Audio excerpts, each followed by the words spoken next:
Rock and roll is not for the weak, and it leaves plenty of casualties in its wake. And we're great at mourning the fallen musical legends, imagining what they could have done if they'd only survived.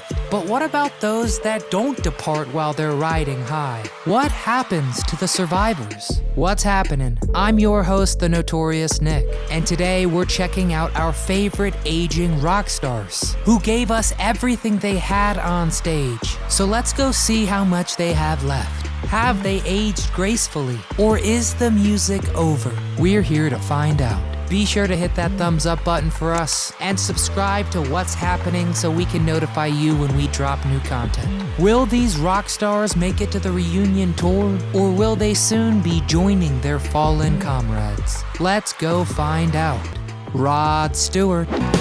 Many people do think Sir Rod Stewart is sexy, and have told him so many times. Stewart is a fool for blondes, and his ex-wives include Bond girl Britt Ekland and supermodel Rachel Hunter. Rod the Mod has 8 children by 5 different mothers, and once said, quote, "Instead of getting married again, I'm going to find a woman I don't like and just give her a house." But at 76, this young Turk isn't exactly forever young anymore. In May 2000, Stewart was diagnosed with thyroid cancer, and he had to relearn how to sing after surgery. Just singing every day. 1 minute I could sing for maybe 2 lines of Maggie May, the next day 4 lines, then I could sing a verse, then the whole song. He was also treated for prostate cancer in 2017. He's still recording and performing today, and was recently in the news for a 2019 altercation in Florida, where he allegedly punched a security guard after members of his group were denied entry at a private children's pool party. Stewart and his son Sean were both charged with simple battery, and his attorneys arranged a plea deal with prosecutors. So very Florida.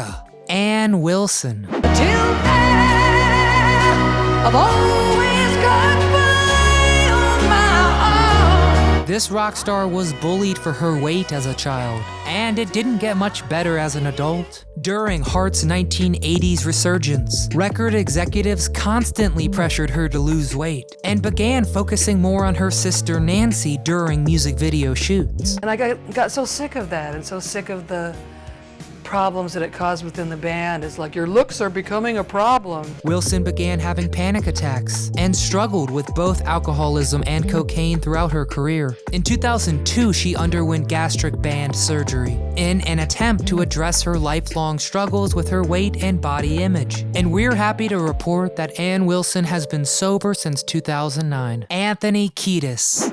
Sometimes I feel like I don't have a partner. Under the Bridge was inspired by Anthony Kiedis' personal experiences scoring heroin. His father was a drug dealer and started giving him marijuana and cocaine at the age of 12. Kiedis was once even fired from the Red Hot Chili Peppers for missing performances to buy drugs. Kiedis is also famously sexually promiscuous and claims that there were certain years when he had more than 100 partners. Kiedis has struggled with drug addiction for most of his career and had several relapses before getting clean in 2000. My creativity was dying when I was using drugs. Mad props to you, Anthony, but we do need to talk about that mustache. Blacky Lawless.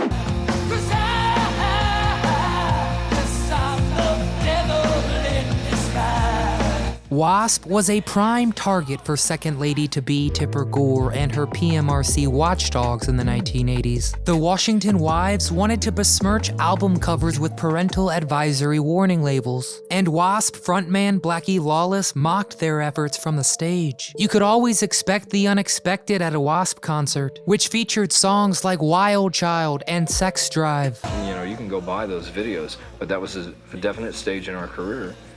And we will never do that again. But these days, the animal that is Blacky is longer in the tooth. Wasp is still touring, but it seems a little anticlimactic now that Tipper has moved on. She could at least call or text sometime. Patti Smith.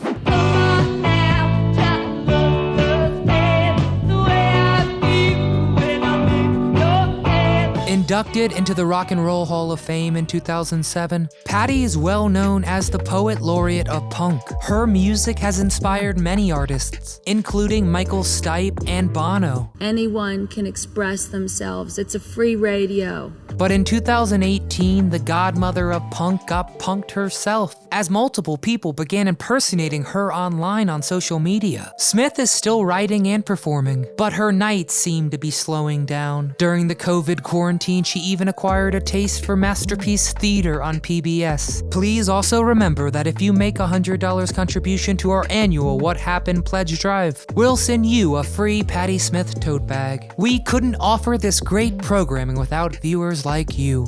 Axl Rose. Guns N' Roses fans were surprised to see a substantially more rotund Axl Rose when the band started up touring again. The only thing that grew faster than Axl's waistline was the infamous Fat Axl meme. Axl put his lawyers on the case, attempting to block the image from search engines. Most celebrities learn that it rarely does them good to file lawsuits, but Axl has never been one to back down. In fact, he once challenged several critics to a fist fight. Spin magazine publisher Bob Guccione Jr. reportedly accepted the challenge, but Axl reconsidered after learning that Guccione was once a trained fighter. Welcome to the jungle, baby. Carnie Wilson. As far as being an internet sensation is concerned, Carnie Wilson was a couple of decades ahead of Axl. She streamed her gastric bypass procedure in 1999 to an impressive audience of 2.5 million people, and countless more who couldn't watch because she literally crashed the internet. I've learned I've got to take care of my health. This is about health. It's not about what I look like, what the scale says, it's about my life. Wilson lost 150 pounds and claims that the procedure saved her life. She posed nude for Playboy in 2003 and has spent plenty of time on the talk show circuit singing the surgery's praises. Carnie was diagnosed with Bell's palsy in 2013 and has gained back some of the weight after having children. She's currently working with celebrity trainer Diamond Dallas Page and vows to get back into Playboy shape. We're all rooting for you here, Carnie, but I only buy that stuff for the articles. Leif Garrett. During the autumn of the disco era, Leif Garrett's star was on the rise. He had been on television since the age of 5, and after his breakout role in 3 for the Road, he officially became a teen heartthrob. What his fans didn't know was that he had been on drugs since the age of 14. 5 days before his 18th birthday in '79, he crashed his mom's Porsche on the way to buy cocaine. Just then, as I reached over, we clipped the rear end of another car, and it spun us around, and we hit the curb, and it rolled down an 80-foot embankment. He was high on Quaaludes, and his blood alcohol level was more than 3 times the legal limit. His passenger was left a paraplegic, and Garrett began a lifetime of problems with drugs and alcohol. After multiple arrests and convictions over the next 3 decades, Garrett pled no contest to heroin possession in 2010 and entered a court-ordered rehabilitation program in Los Angeles. Joe Elliott. He might not have the mullet anymore, and the expression lines on his face are a little deeper now, but he's still at it, decades after the new wave of British heavy metal invaded the USA. In addition to his duties with Def Leppard, he still stays busy as a music producer. Elliott has always been known for his work ethic, and at the height of the band's popularity, he quit drinking. He compared himself to a professional athlete, and said that he was focused on making Def Leppard the biggest band in the world. We were number 1 all over the world with Adrenalize and Let's Get Rocked at the time of that concert. They're currently preparing for an upcoming arena tour with Motley Crue. Rock on. Joe Elliott angered hockey fans in Detroit when he accidentally set the Red Wings 2008 Stanley Cup upside down on its stand during a concert. He apologized to the crowd and later said he was handed the trophy sideways, so he had a 50-50 shot. Johnny Rotten.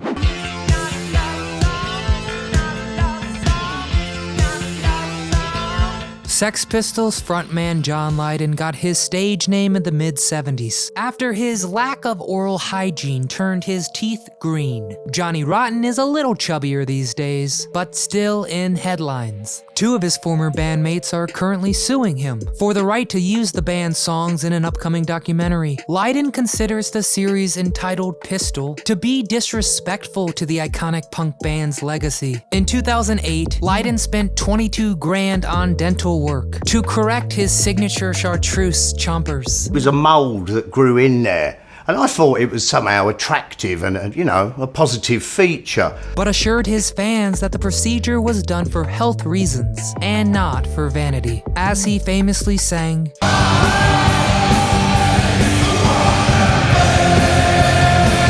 "Cavity free." Grace Slick. In 1984, Grace Slick and Paul Kantner were the only original band members remaining when Kantner left Jefferson Starship over creative differences. The group rebranded as Starship and experienced unprecedented commercial success in the music video era, but they constantly struggled with a divided fan base, who wondered if they had officially sold out. Grace Slick also grew tired of the pressures of recording and touring. She officially retired from music in 1998 and told VH1 that all rock and rollers over the age of 50 look stupid and should retire. Slick has discussed her alcoholism and rehab experiences at length.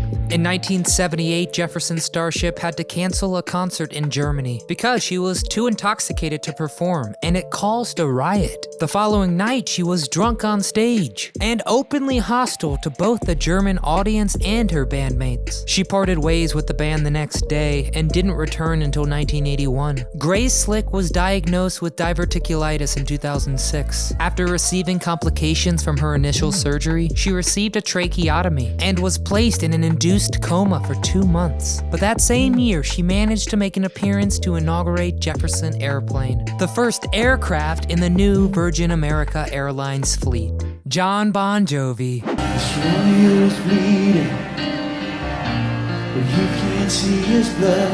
In the 80s, you were living on a prayer if you expected to hear John Bon Jovi's vocals over the screams of his adoring fans.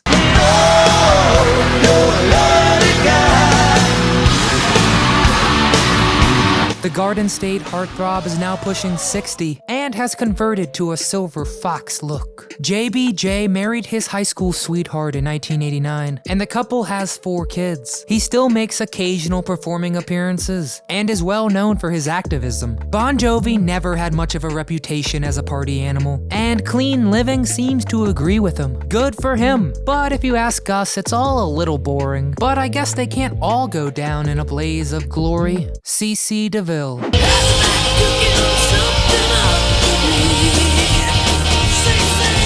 With his platinum blonde locks and guitar shredding skills, he was a perfect fit for Poison. In fact, DeVille beat out Slash for the job, but CC got off to a bad start with Bret Michaels. When he refused to play the audition tracks he was provided for the band, he chose instead to play the riff that became Talk Dirty to Me. Poison's all-night after parties were the stuff of legend, and CC claims to have stayed so blackout drunk that he rarely saw the towns he visited, or remembered all the people he partied with while the band was on tour. His drug and alcohol problems also worsened his turbulent relationship with Bret Michaels, and his disastrous performance at the 1992 MTV Music Awards was that final straw. And check out our top 10 disasters at the MTV VMAs for more about CC and Michaels' fistfight after the show. In 2006, CC DeVille was charged with a DUI after police found him crawling 2 blocks away from the scene of a hit-and-run accident. A now sober CC DeVille said that the incident was a wake-up call and considers himself lucky that he never had to live with killing someone. I think he and his bandmates also owe our ozone layer a huge apology. Steven Tyler. I don't wanna close my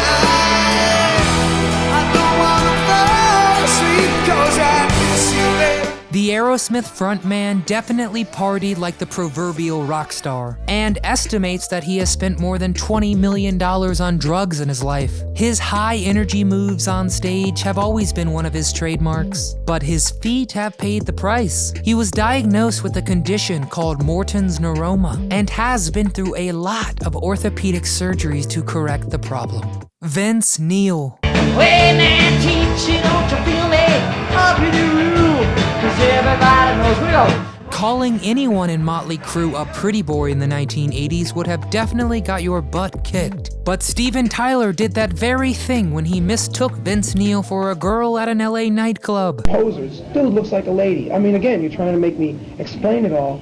There's no need for it. That famous incident, along with Vince's propensity to say dude constantly, inspired Aerosmith's 1987 hit, Dude Looks Like a Lady. Vince's problems with alcohol were well known in the 80s and 90s, and his problems pushing away his plate are becoming equally well known on social media. Vince is now sporting what we'll politely call a dad bod, and had to walk with a cane on stage. Even the most die-hard Crue fans acknowledge that Vince was always a better front man than a vocalist, but there are a lot of questions about whether or not he'll be ready for the upcoming stadium tour with Def Leppard. Fans say he's been phoning it in during recent performances, and his showing at Rock in Rio was widely parodied online. In June of 2021, he even had to leave the stage and let his tuned-down band finish the show without him. I guess they wanted to keep earning their day's pay on the wild side. Those rock legends have outlived a lot of bandmates over the years, and a lot of people didn't expect them to make it this long. Some seem to have aged better than others, but you know what they say, every gray hair and each wrinkle tells a story of a rockin' party. So let's discuss, which aged rock star is your personal favorite? Who looks the best? Who looks the worst? And who did we leave off? Let us know in the comments below, we read them all. Don't forget to smash that thumbs up for us, and subscribe to the channel for more. And come back soon so we can keep you informed about what happened.